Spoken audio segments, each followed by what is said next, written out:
Rádio Fraternidade, a emissora do bem na internet. O Espiritismo nos solicita uma espécie permanente de caridade, a caridade da sua própria divulgação. Emmanuel. www.radiofraternidade.com.br 24 horas ligadas em você com uma programação diversificada.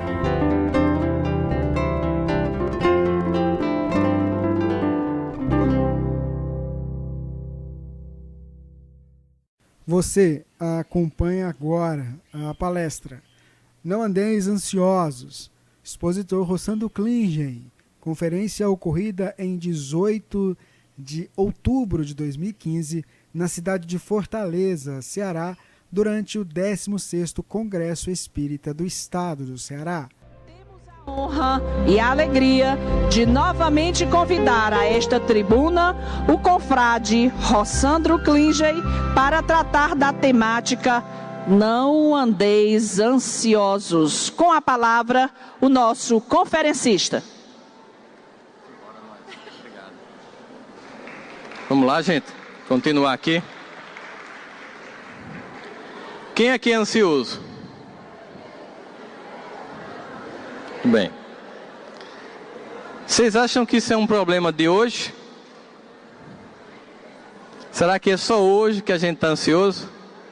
Faz tempo, quando Jesus dizia, não vos preocupeis com o dia de amanhã, já era uma tentativa de trabalhar em nós a ansiedade? Qual é o objetivo da ansiedade? Ou, o que é que ela nos provoca, melhor dizendo? Essa é uma questão que a gente vai tentar analisar agora, porque, obviamente, que o mundo oferece tantas coisas ao mesmo tempo, tantas possibilidades, que a gente às vezes fica perdido. A gente parece que pode fazer tanta coisa, que a gente termina não fazendo coisa nenhuma. Então, a primeira coisa que eu observo como fundamental na nossa vida, nos dias de hoje, é porque nós precisamos escolher o que vamos fazer. Não dá para fazer tudo. Não dá para cantar como o pessoal do AME canta. Não dá para falar do Evangelho como o Severino e como o Haroldo fala. Não dá para falar dessa espiritualidade e saúde como o Peixinho fala. Não dá para ter a oratória de um Divaldo. Não dá para ter a mediunidade de um Chico. Nem muito menos ter a beleza do Brad Pitt, a inteligência do Einstein. Nós precisamos entender que nós somos limitados. E esses limites têm um objetivo. Veja, como seria um ser humano se ele pudesse tudo? Como é que a gente agiria? Imagina essa situação. Tem pessoas que com pouquinho já se acha superior às outras pessoas, já olha com indiferença, já olha por cima. Então, na verdade, os nossos limites, que são temporários, porque um dia nós alcançaremos patamares evolutivos muito grandes, eles têm um objetivo. Primeiro é que esses limites, eles estão de acordo com nossa evolução moral. Quando o nosso conhecimento, ele ultrapasse muito a nossa evolução moral, nós temos um descompasso. E esse descompasso tem que ser compensado. Por isso que nós temos que ter certos limites. Os Espíritos nos dizem, no Livro dos Espíritos, que primeiro vem o avanço intelectual, mas ele imediatamente provoca o avanço moral. Só que às vezes nós temos um lapso de tempo, e aquilo que nós projetamos, ou aquilo que nós construímos com nossa intelectualidade, ao invés de servir a nós e à humanidade, provoca um desserviço. Vamos dar um exemplo histórico bem marcante. Na tentativa de ampliar a nossa capacidade de produção energética, os físicos começaram a fazer pesquisas sobre o universo subatômico. Obviamente que durante a Guerra Mundial, nós tínhamos uma pressão muito profunda com o avanço da Alemanha, né? E os Estados Unidos, no projeto Manhattan, fez a bomba nuclear. A bomba nuclear foi utilizar a inteligência humana na capacidade de manipular o mundo subatômico, só que a primeira utilização que nós demos à energia nuclear foi nefasta. Explodimos Hiroshima e Nagasaki. Aprendemos com o erro. Hoje, essa mesma energia nuclear, que num primeiro momento matou e ceifou milhares de vidas em poucos segundos, hoje, anualmente, ela salva milhões de vidas pela radioterapia que muitas vezes reverte os tumores cancerígenos. Então, se no primeiro momento a gente se equivocou, a gente agora conseguiu consertar. E continuamos em prece para que a energia nuclear continue servindo apenas para alimentar as grandes cidades com potencial energético e também para tratar doenças. E não volte a repetir no cenário da Terra a morte. Ou seja, esses limites intelectuais que nós temos, eles nos dão uma coisa muito importante. Veja só, se eu sou limitado, para que as coisas aconteçam, eu preciso os dos demais. A beleza da vida é exatamente pelo fato de que, congraçando ou congregando nossas forças juntos, nós podemos fazer algo muito mágico. Uma família, por exemplo, que é a orquestração de muitos seres humanos. Só que nós temos uma sociedade que cobra muito de nós resultados. Nós temos uma sociedade que cobra muito de nós alcançar patamares cada vez mais exagerados de sofisticação, de poder, de beleza, de sucesso. E isso termina gerando uma ansiedade profunda em nós. A ansiedade, ela é o que a gente chama de preocupação. O que é uma preocupação? É quando eu me preocupo antecipadamente de algo que só vai poder ser resolvido depois. Se você, por exemplo, está aqui hoje de manhã preocupado com o dia de amanhã, eita, amanhã é segunda, volta ao trabalho, se bem que aqui é feriado no comércio, né?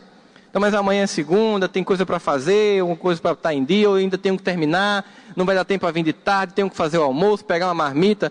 Se você está aqui pensando isso, você não está aqui.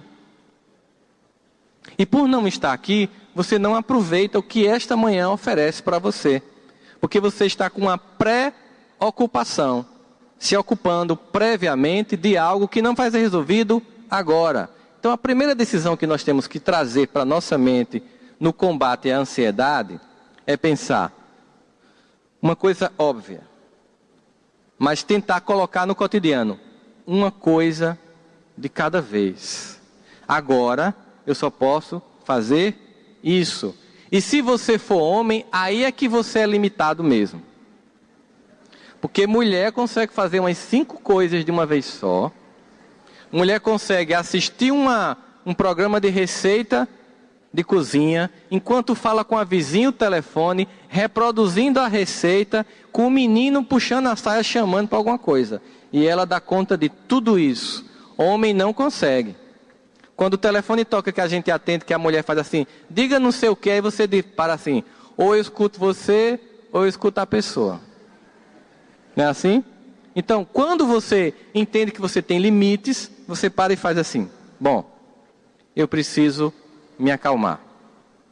O que eu posso fazer hoje de manhã? Isso. E o que é que acontece quando eu não faço isso? À noite, eu fico ansioso pelo dia de amanhã, que ainda não chegou, e fico ansioso pelo dia de hoje que eu não produzi, porque eu estava preocupado com o dia de amanhã.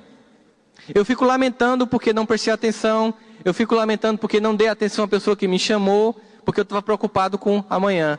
Então termina que você detona seu presente e detona seu futuro. Se nós entendemos que nós só podemos fazer uma coisa de cada vez, a gente começa a fazer. Só que o ansioso, a maior parte de nós, faz o seguinte, ele começa a fazer e já quer resultados. E aí é importante que a gente comece a pensar em alguns conselhos. Eu vou agora pegar uma passagem de Jesus, em que ele está narrada, em que ela está descrita na narrativa do evangelista Lucas, no capítulo 14, dos versículos 28 a 31. Vamos observar o que é que ele diz. Pois qual de vós, querendo edificar uma torre, não se senta primeiro a calcular as despesas, para ver se tem como acabar?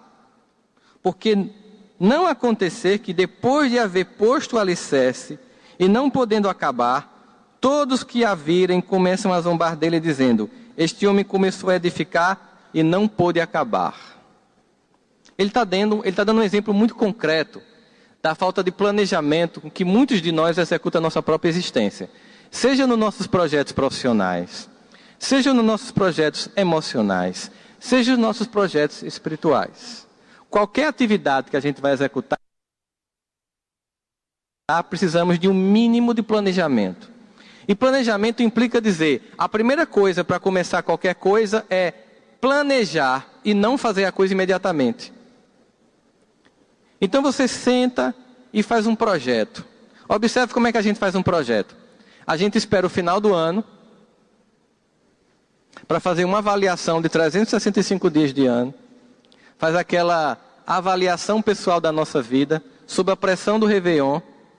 Quando começa a sentir que nada do que a gente se prometeu em 2014 para fazer em 2015, quase que 85% não foi feito, a gente é tomado de ansiedade. Começa a fazer novas promessas exageradas para que em 2016, o ano da Olimpíada, finalmente eu vou conseguir ultrapassar e ganhar. E faz projetos mirabolantes. Por que a gente não alcança? Porque a gente faz projetos absurdos. A gente não faz projetos compassados. Nenhum ser humano muda do dia para a noite. Tem que ser um processo gradual, um projeto compassado. Então, por exemplo, você diagnostica em você, eu sei que não é o caso de vocês aqui do Ceará, mas na Paraíba tem muita gente que gosta de falar da vida dos outros. Eu sei que aqui não é o caso. Eu sei que Coxinha é apenas um personagem de TV que não reproduz um traço cultural do Ceará. Eu sei disso. Veja só, uma paciente minha chegou no consultório e disse assim: na minha rua, as pessoas falam tanto uns dos outros que cortam verdura na calçada para não perder nenhum lance. Você imaginou a cena? Então vamos imaginar que você diagnosticou que você gosta de falar dos outros. Por que eu digo gosta? Porque a gente faz o que a gente gosta, o que dá algum tipo de prazer. Então você diagnosticou que você gosta de falar dos outros. E você resolveu que você vai traçar o plano de que a partir de agora você firmemente vai desenvolver um propósito de tirar de você essa ineficiência emocional. A primeira coisa que você faz é uma análise. Bom, vamos analisar por que eu falo dos outros. Alguns motivos. Falar dos outros é uma das formas mais eficientes aspas, de desconhecer você mesmo. O tempo que eu perco falando do vizinho, do parente, do colega de centro espírita, eu deixo de ganhar pensando sobre mim, agindo sobre mim e transformando a única pessoa sobre a qual eu tenho algum poder de transformação, que sou eu mesmo. Falar dos outros é uma forma também de esquecer as escolhas infantis que você fez e que lhe colocou numa vida tão infeliz que a forma de você esquecer essa infelicidade é falar ou exagerar sobre os defeitos ou a infelicidade do outro. De todo modo, falar dos outros é, sem sombra de dúvidas, no mínimo uma grande perda de tempo de pensar e investir em si mesmo. E aí você concluiu, depois dessa pequena e breve análise, que a partir de agora você precisa deixar de falar. Só que aí você tem que lembrar que você é um ser que tem condicionamentos. Se você sempre coloca a chave da casa num determinado lugar, quando chega em casa, e resolve que aquele lugar não é o melhor, não é tão seguro, porque fica perto da porta e tem vidro, aí você resolve colocar um pouco mais lá dentro, na sala, junto a um móvel perto da TV, o que é que vai acontecer nas primeiras vezes que você chegar em casa, que você for voltando, saindo para trabalhar? Você vai procurar a chave aonde? No lugar antigo. Por quê? Porque você se condicionou a se comportar naquele lugar. E quem escolheu mudar o lugar da chave? Você mesmo. Então significa que se a mudança de um simples objeto gerou um condicionamento que vai levar tempo para eu me descondicionar, imagine um comportamento emocional, uma conduta emocional. Então se eu resolvi que eu vou deixar de falar dos outros, eu vou começar a me programar de forma lúcida. Querem uma dica? Você vai visitar sua vizinha ou um parente que você sabe que costumeiramente a conversa descamba sobre a vida dos outros. Pegue seu celular e coloque no timer 30 minutos. E coloque começar. Aí ele vai fazendo 29 minutos, 28 minutos. Quando ele tocar, é para lembrar para você, para de falar dos outros. Você teve 30 minutos, fale tudo que você puder rápido, porque você teve 30 minutos para falar dos outros, aí você para. Você vai criar um condicionamento, eu preciso mudar esta conduta. Qual é a grande dificuldade de mudar condutas morais? Vícios, de todas as ordens. É que nós gostamos daquilo. Nós fazemos essas coisas porque nós gostamos. E nós precisamos reconhecer que tem um ganho. E preciso dizer assim, ó Jesus, eu gosto de fazer isso, mas eu não quero mais fazer. E eu preciso ter paciência, porque se eu for ansioso, eu não vou conseguir coisa nenhuma. Então eu tenho que estabelecer um plano normal. A cada dia eu tenho que diminuir o tempo que eu perco da minha vida sobre a vida dos outros. Eu não gosto de ler, por exemplo. Então, a cada dia eu tenho que começar a ler pouca coisa. Se você não gosta de ler, não adianta pegar Paulo e Estevão. Toda a obra de Emmanuel, de André Luiz e de Joana para começar a ler. Você começa com Violetas na Janela. Começa devagarinho, um capítulo por noite. Você vai ganhando condicionamento. Diminui o número de novelas, de minisséries e de filmes. E todos os dias você aumenta um pouquinho do tempo em relação às leituras. Porque quando a gente começa a ler sem gostar, dá uma palpitação. Porque a gente tem uma sensação de que não vai conseguir. Tudo tem que ser gradualmente. Então eu tenho que fazer escolhas. Se eu começo a fazer escolhas no meu cotidiano, certas coisas que eu estava fazendo, mas não estava funcionando, eu vou excluindo. Por exemplo, eu gosto de tocar violão. Eu componho algumas músicas, né? Como eu era evangélico antes, eu compunha muita música evangélica. Hoje eu continuo compondo música evangélica espírita. O Spirit Gospel. Né? Mas eu não sei tocar bem violão. E eu sempre queria aprender a tocar violão. Aí eu cheguei assim de conclusão. Com a idade que eu tenho e com o tempo que eu tenho, eu não tenho mais, como nesta encarnação, aprender a tocar violão. Então, todo o tempo que eu perdia tentando aprender uma coisa que eu não tenho mais tempo, eu parei. O violão está lá em casa, eu toco o que eu sei, algumas coisas, mas eu não invisto mais um minuto em aprender uma coisa que não vai fazer a grande diferença na minha existência. Porque eu não vivo da música, eu não sei ser um bom compositor, eu não sou da área, e eu tenho que ganhar e investir meu tempo naquilo que de fato eu posso fazer.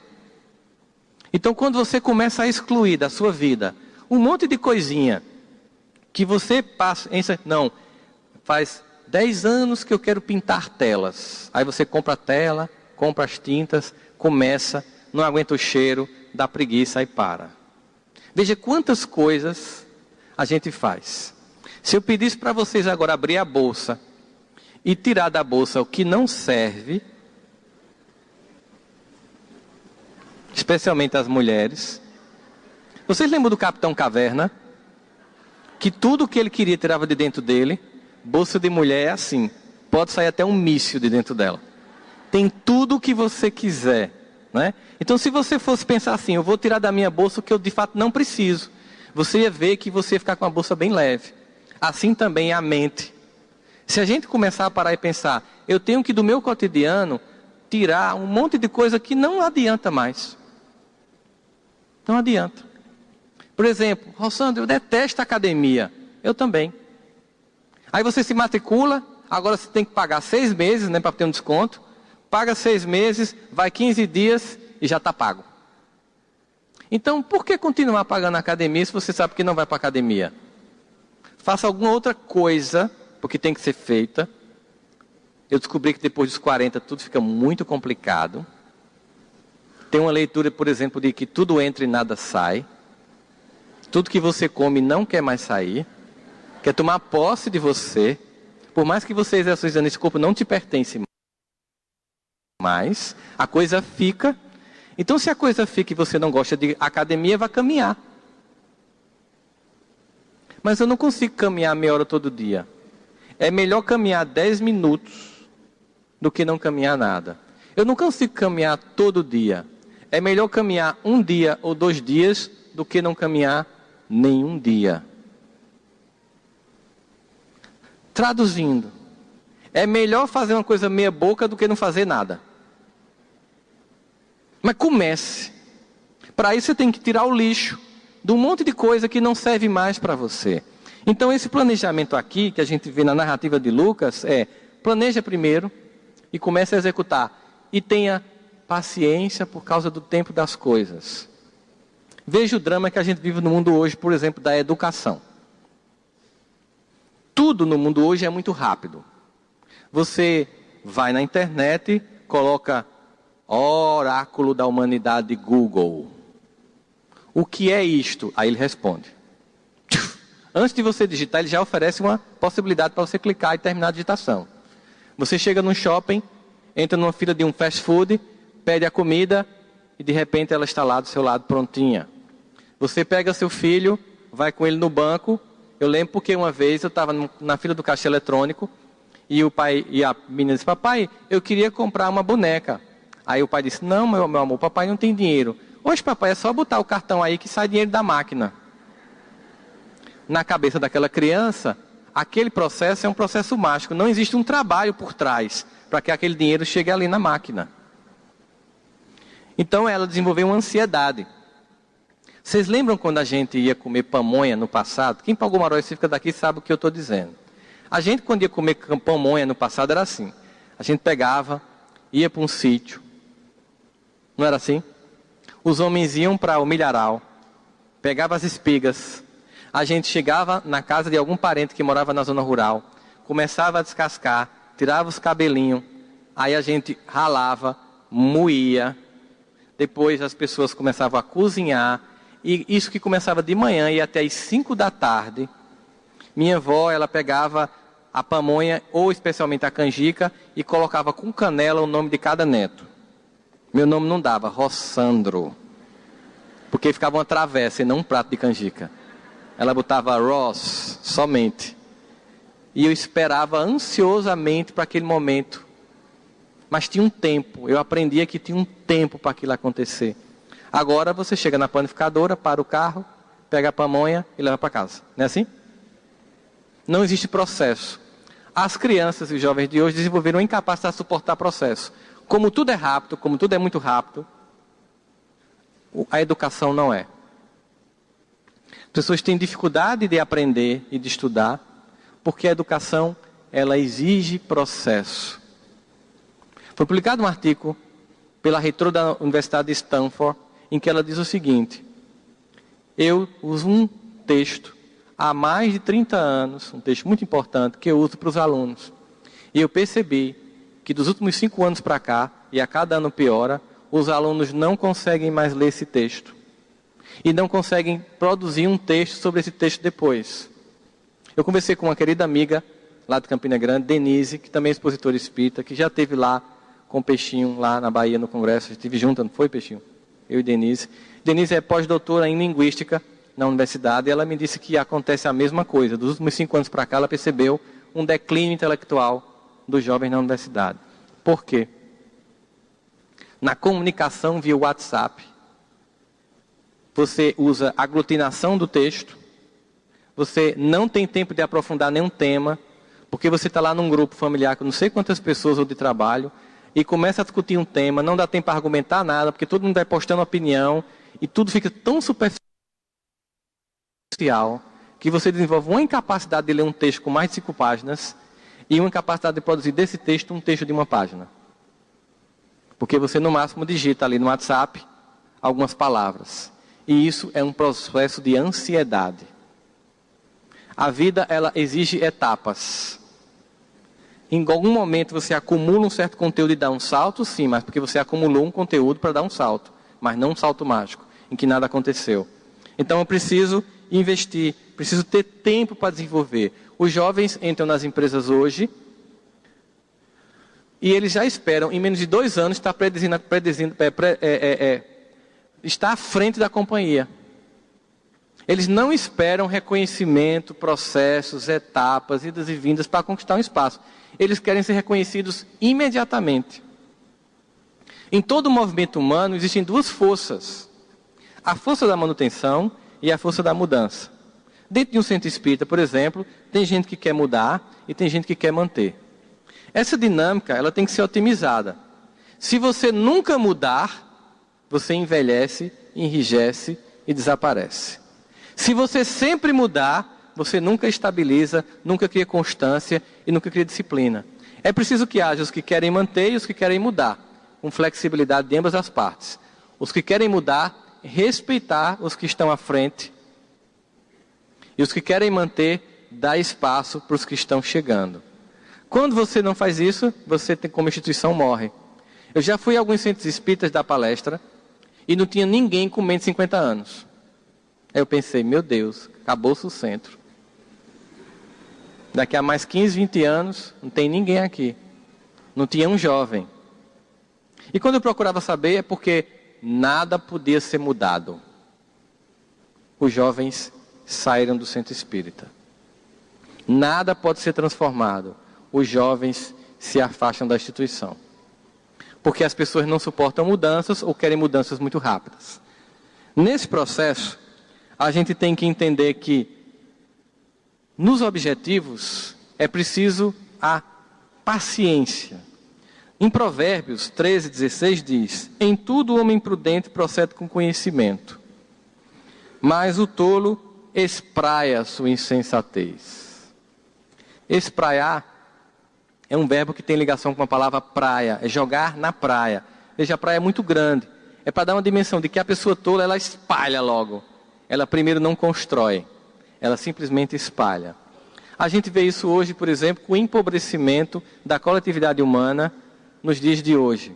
A partir de um fenômeno que, se tem lados positivos, também tem lados negativos. Se não, vejamos. Existem 3 características da pós-modernidade.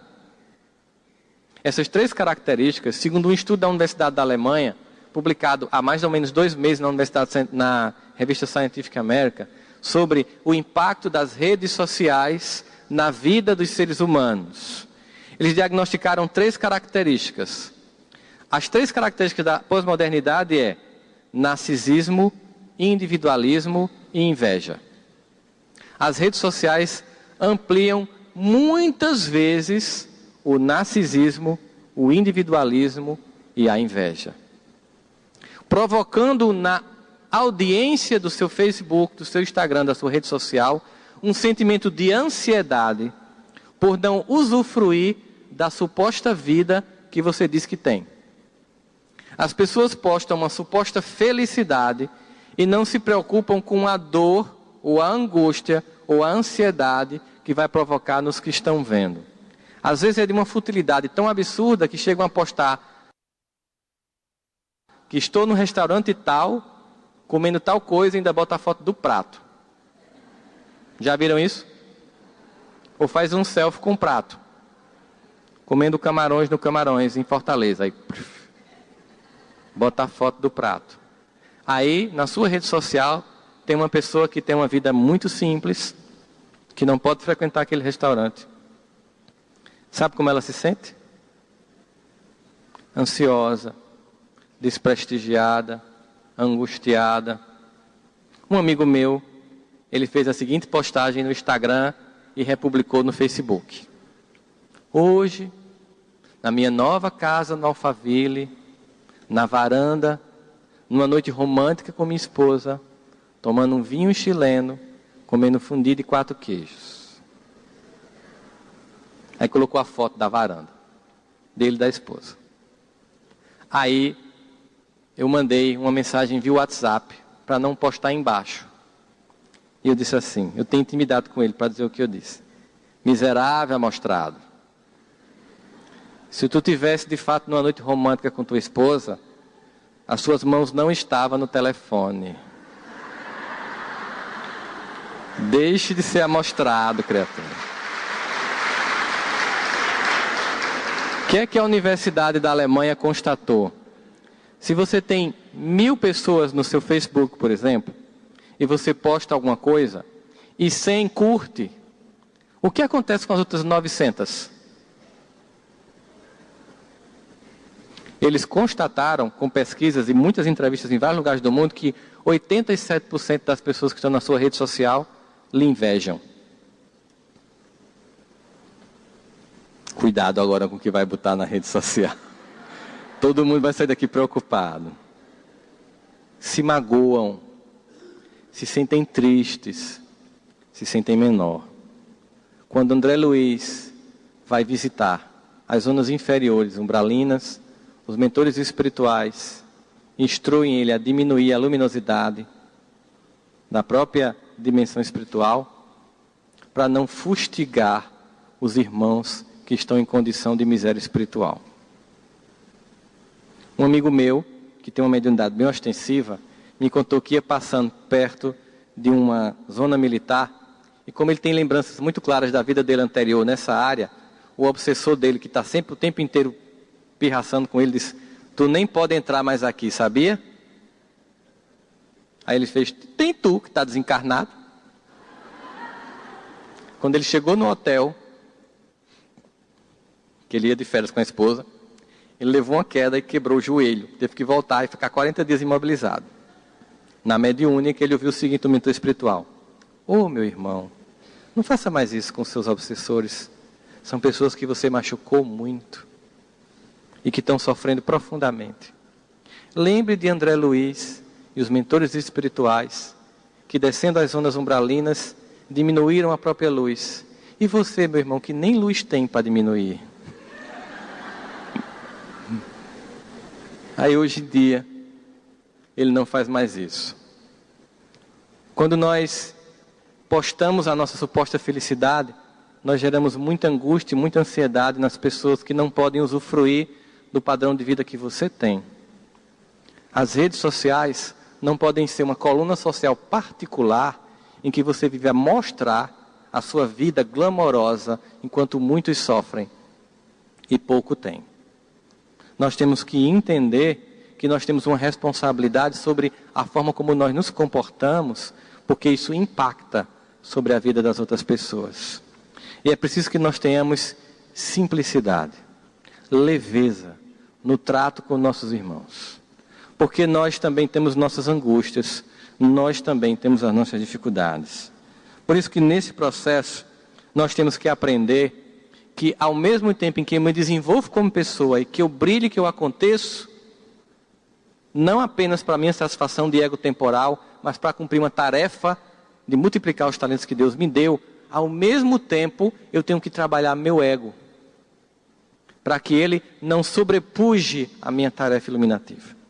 Por isso, nós temos que entender que nesse processo, cumprir uma tarefa não tem como objetivo aparecer. Cumprir uma tarefa tem como objetivo compor. Nós fazemos parte de uma orquestra. Cada um toca um instrumento. Numa orquestra, quando alguém desafina, prejudica toda a harmonia. Mas nessa orquestra, só uma criatura tem protagonismo. É Jesus. Ele é o grande maestro e nós somos os instrumentistas. Um amigo meu, em viagem à China, passou por uma cena muito interessante. Ele estava lá conhecendo a cultura chinesa. Em algum momento ele chegou e viu um senhor de mais ou menos 90 anos fiando um tapete, que tinha mais ou menos uns 10 metros já esse tapete. E aí a tradutora estava com ele, ele deu uma risadinha e disse: mas esse velhinho não acha que vai terminar esse tapete vivo não. Porque pelo tamanho ele não termina esse tapete nessa vida. Aí a chinesa disse para o velho o que ele tinha dito. Ele está perguntando se o senhor acha que vai terminar esse tapete. Porque o senhor já é muito de idade avançada e acha que não vai dar tempo para terminar seu tapete. Aí ele respondeu assim: eu não tenho a menor intenção de terminar esse tapete. Porque esse tapete faz parte da história da minha família. Quem começou foi o meu tataravô. O meu objetivo é fazer a minha parte de um modo tão perfeito que nunca ninguém saiba quando foi meu avô, meu bisavô, meu tataravô, nem eu. Eu não quero deixar minha marca nesse tapete. Eu quero dar a minha contribuição com o mundo. Ele disse que não perguntou mais nada na China. Ficou calado na dele.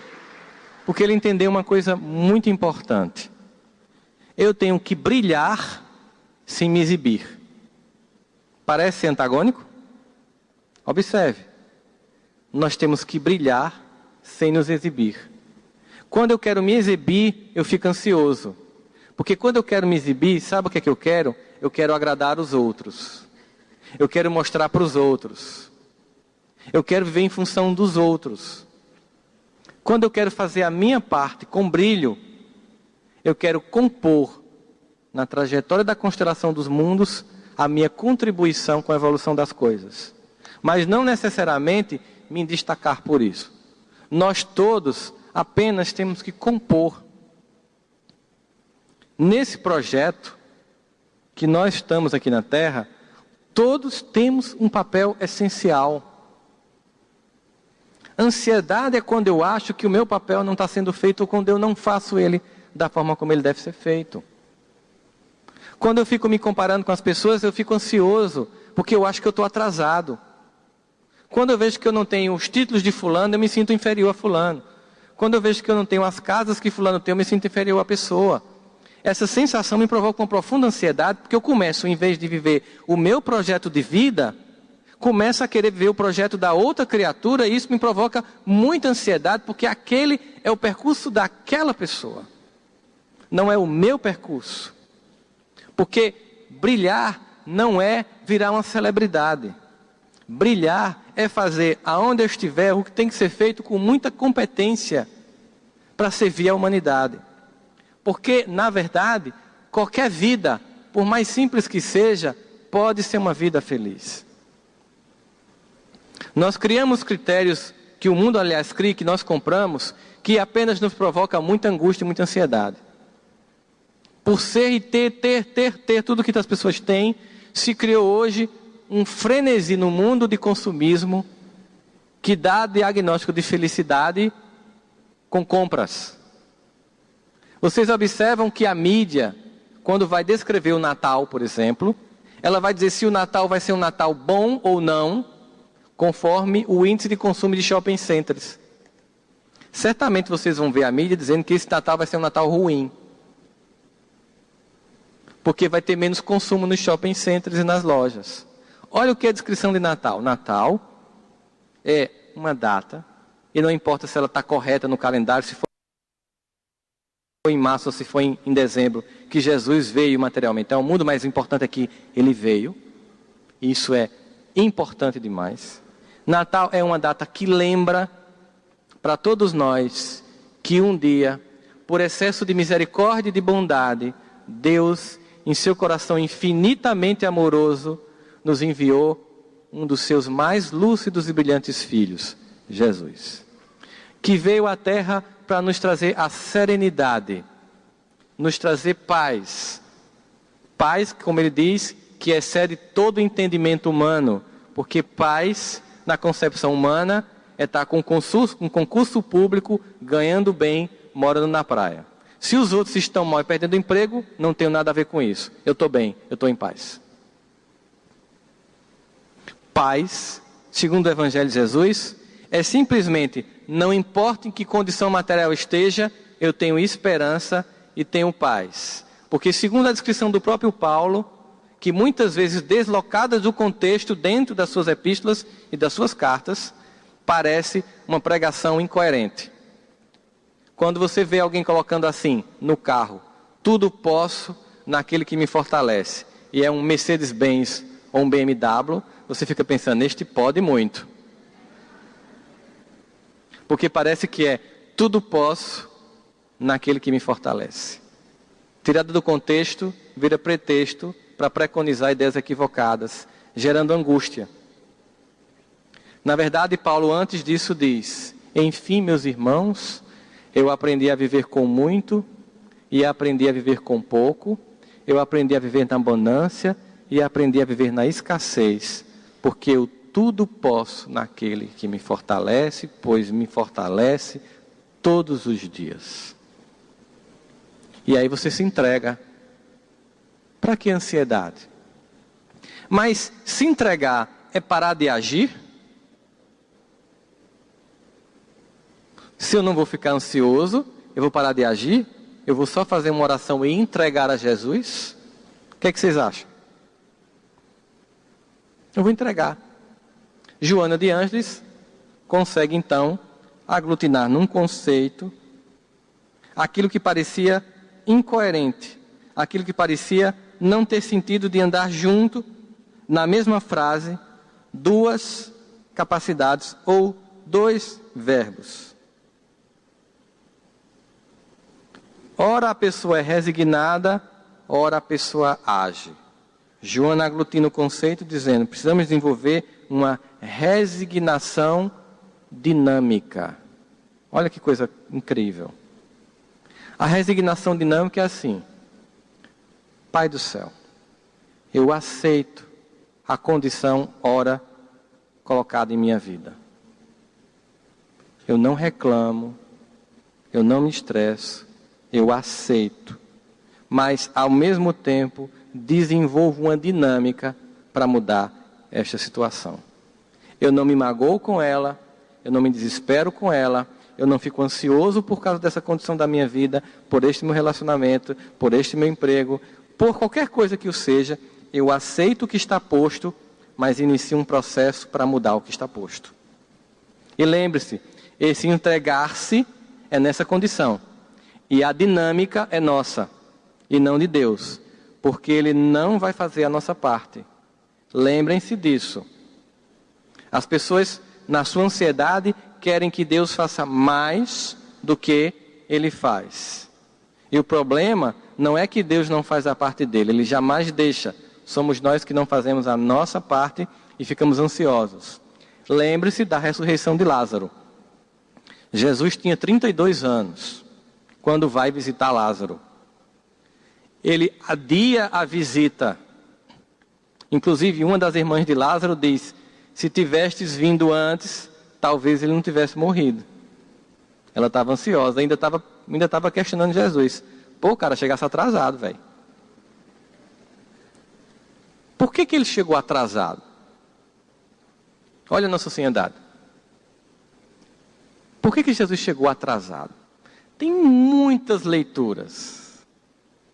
Claro que o Evangelho permite a gente fazer muitas interpretações. E isso é que é fantástico. Mas vamos pegar apenas uma interpretação deste atraso. E depois da ansiedade de Deus que tem que fazer mais do que Ele faz. Se Jesus chegasse antes, Ele apenas tinha curado Lázaro. Como Jesus chegou depois, Ele fez Lázaro se levantar. Olha o que isso quer dizer. Se não está acontecendo como você quer, no tempo que você quer, é porque Deus vai fazer mais do que você está esperando. Eu vou repetir.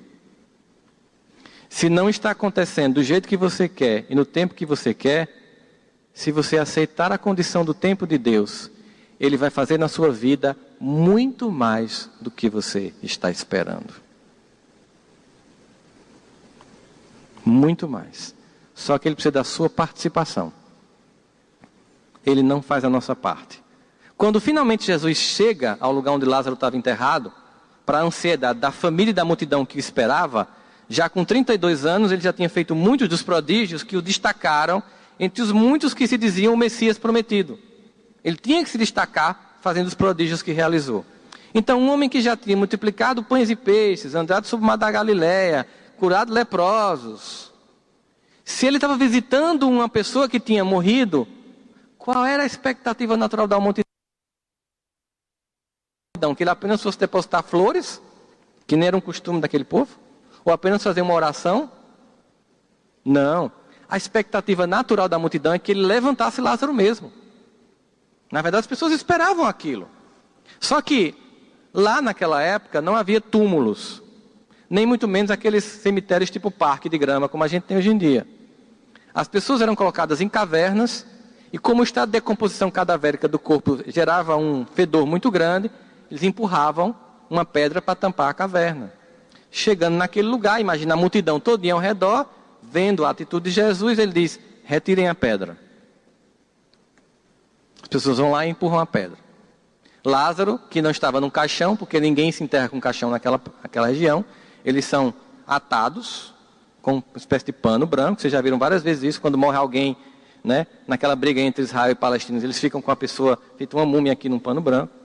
Lázaro sai todo espécie mumificado, e Jesus diz: retirem o nó e deixe que ele vá. Imagina a decepção do povo. Entendi não. Poxa, o cara ressuscita Lázaro, que é o mais difícil. Eu não vou entrar na ideia de se for não ressurreição, não é tema para a gente hoje. Ele levanta o homem, o que é mais difícil, mas não tirou nem a pedra nem os nós. Vê como a gente é exigente? Pergunta é: quem poderia empurrar a pedra? Qualquer um. Quem poderia tirar os nós? Qualquer pessoa. Quem poderia levantar Lázaro? Só Jesus. Qual é o recado? Aonde nós podemos agir, Deus não age.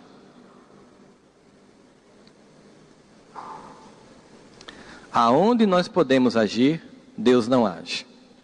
Uma paciente chegou para mim e disse, foi um paciente chegou para mim fazendo concursos na área jurídica, né? Procurador, juiz, tal, fazendo concurso, eu atendo vários, e aí um dia ele chegou para mim e disse, muito convicto: esse concurso de procurador é meu. Disse, que massa, gostei da convicção, você nunca tinha mostrado essa convicção antes. E de onde vem? Porque eu queria saber de onde vinha a convicção dele. Ontem à noite eu tive uma conversa séria com Deus e determinei para ele que esse concurso era meu. Aí ele me perguntou o que eu acho. E eu detesto quando alguém pergunta o que é que eu acho, porque eu tenho que dizer. Ainda mais que ele estava pagando a terapia, né? Eu acho 3 coisas. Vai lá, me diga o que é que você acha. Primeiro, que se você teve uma conversa séria com Deus ontem à noite, você está atrasado, porque a parte dele sempre a conversa é séria. Segundo, eu não tenho a menor dúvida de que Deus vai lhe ajudar nesse concurso. Aí fiquei calado. Ele fez, eu sabia que você ia me apoiar nisso. Aí ele fez, sim, a terceira coisa é que se Deus é justo, equânime e bom, eu quero lhe dizer que Ele vai ajudar todos os outros que vão fazer o concurso. Logo, quem você acha que irá passar no concurso, já que Deus vai ajudar todos? Aí ele disse assim, meu chateado, quem estudou mais, né? Eu disse, isso, quem estudou mais? Que legal, você entendeu? Que massa! Logo, Deus não vai fazer uma questão brilhar para você assim, marque a letra B. Porque essa é a sua parte. Não crie ansiedade de que a espiritualidade resolva a sua vida. Não crie a ilusão de que Deus vai fazer sua tarefa.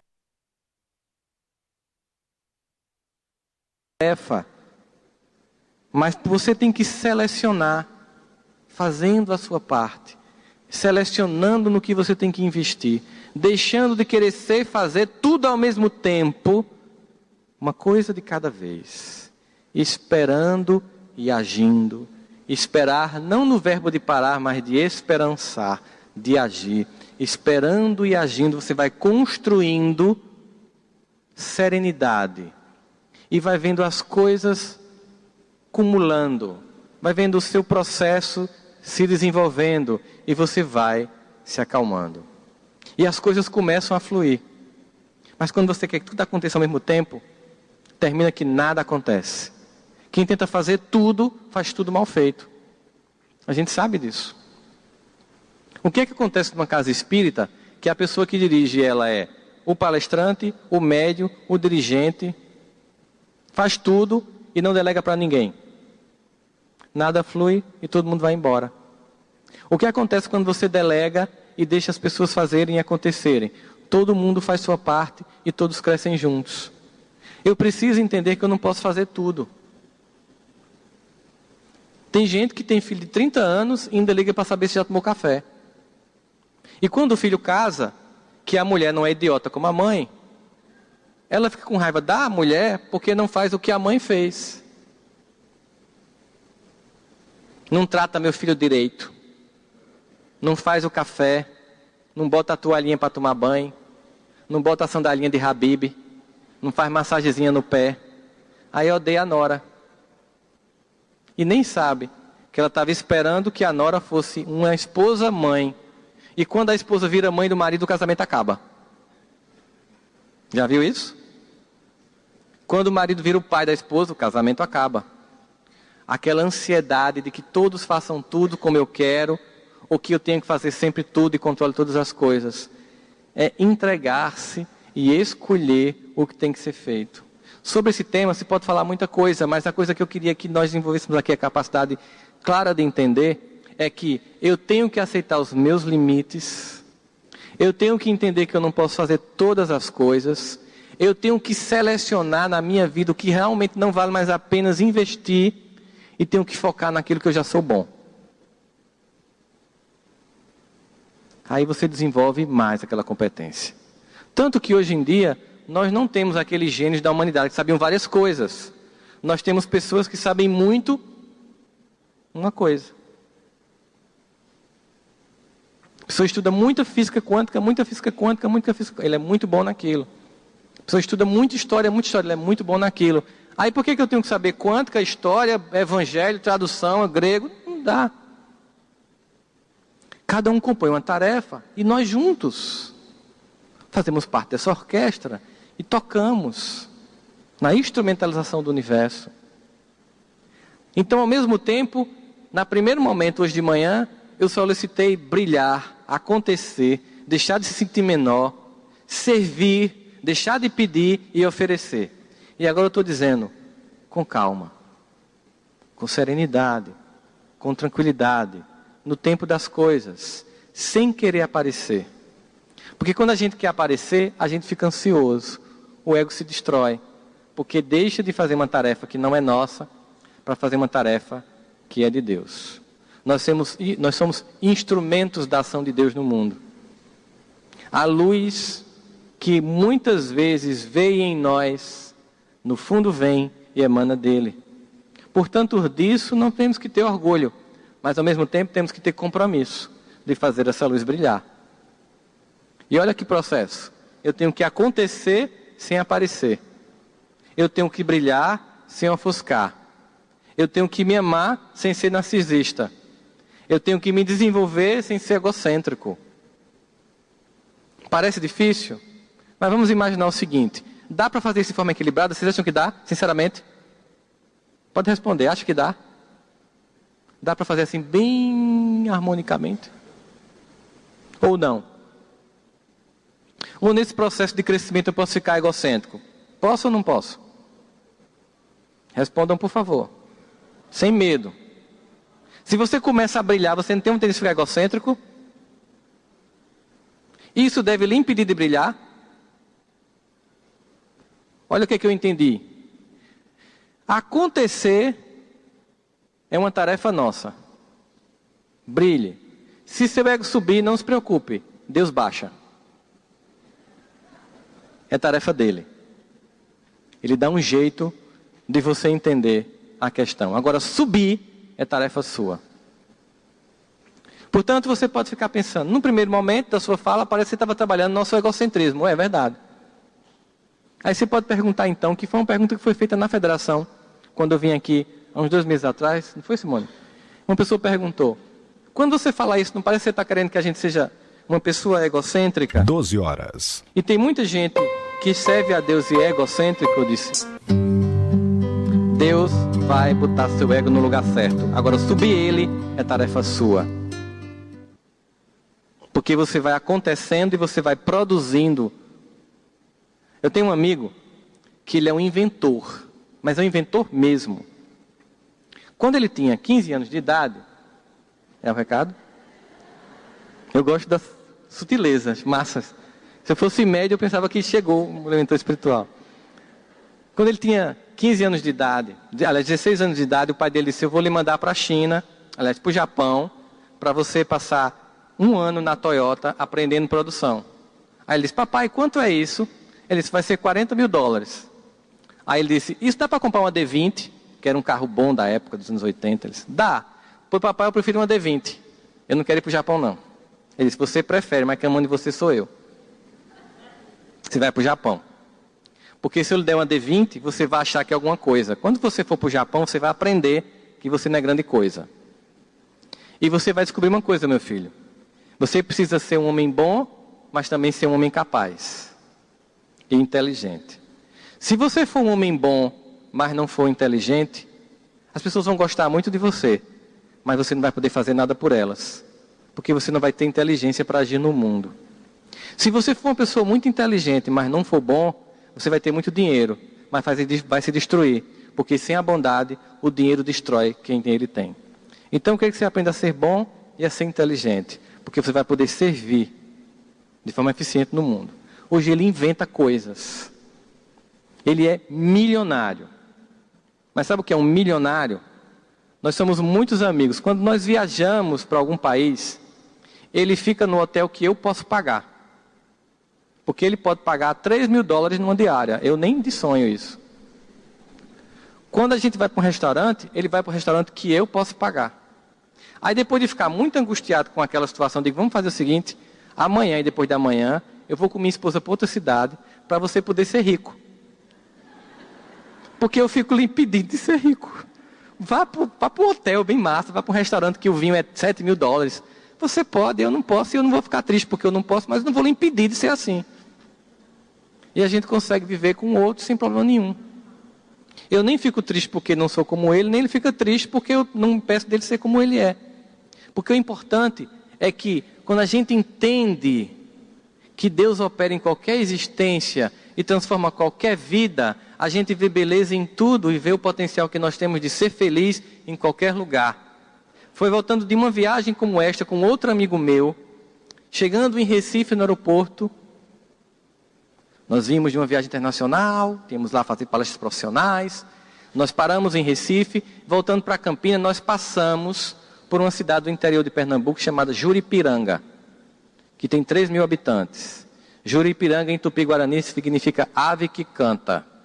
E eu sei disso porque lá tem um portal dizendo, bem-vindo a Juripiranga, ave que canta. Não é porque eu sei Tupi-Guarani não sei nada de Tupi-Guarani. E aí a gente foi passando naquela cidade de 3 mil habitantes, a clássica cidade do interior nordestina, como ela é? Uma praça, uma rua com canteiro no meio e no final o quê? A matriz. Ali tudo acontece, não é? Toda a sociedade, tudo acontece ali, os casamentos, as fofocas, tudo ali. E a gente passou e tinha um senhor e uma senhora de mais ou menos 80 anos de mãos dadas, sentado naquela cadeirinha de macarrão. Sabe aquelas cadeirinhas que tem no interior do Nordeste? Gostosa pra caramba aquelas cadeirinhas. Brincando ao redor dele, os filhos e os netos. Esse meu amigo vendo aquela cena, lembrando de onde a gente tinha vindo, pensou, isso aqui é uma vidazinha ridícula e besta desse povo. Eu acho que esse senhor aí que está com essa mulher aí deve nunca nem ter saído dessa cidade. Eu lembrei, ele me dizia, da poesia de Drummond, sobre Tabira. Qual? Essa aquela. Vem uma vaca, a vaca vem. Passa um jumento, volta o jumento. Oh, vida besta, sou. É uma poesia de Drummond. Eu disse, engraçado, como tudo é uma questão de ponto de vista. Ele disse, por quê? Porque olha na vida desse homem, eu vejo uma outra coisa diferente que você viu. Primeiro eu lembro de uma outra poesia de Drummond. Qual? Falando sobre a mesma cidade dele, Tabira. Ele diz assim, Itabira hoje é só um retrato na parede, mas como dói. Porque o bom está nas pessoas que ficaram na retaguarda, que nos amaram e que investiram em nós. Aí eu disse para ele, eu sou casado.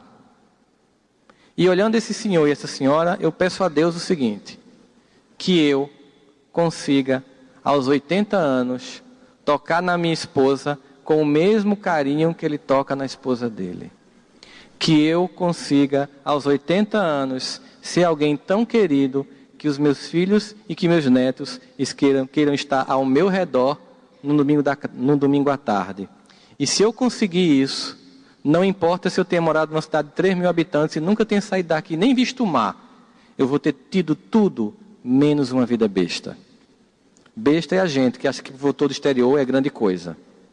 Porque em qualquer lugar tem felicidade.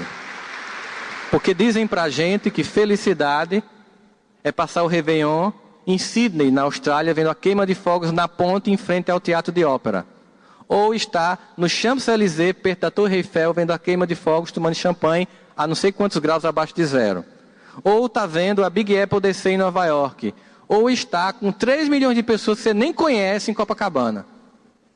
E felicidade é sentar numa cadeirinha de plástico dessa, no quintal da casa, com as pessoas que a gente ama, mesmo liso, tomando ao menos uma cidra cerezé. Porque a diferença é quem está junto da gente.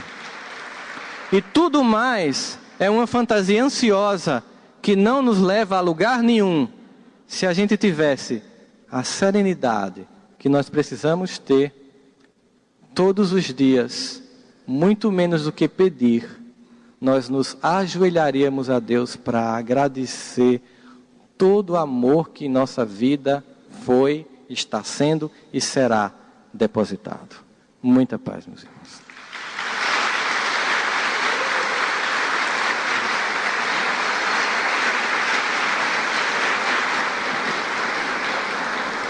Nossos agradecimentos ao conferencista Rossandro Klingen. Você acompanhou a palestra Não Andeis Ansiosos, expositor Rossandro Klingen, conferência ocorrida em 18 de outubro de 2015, na cidade de Fortaleza, Ceará, durante o 16º Congresso Espírita do Estado do Ceará.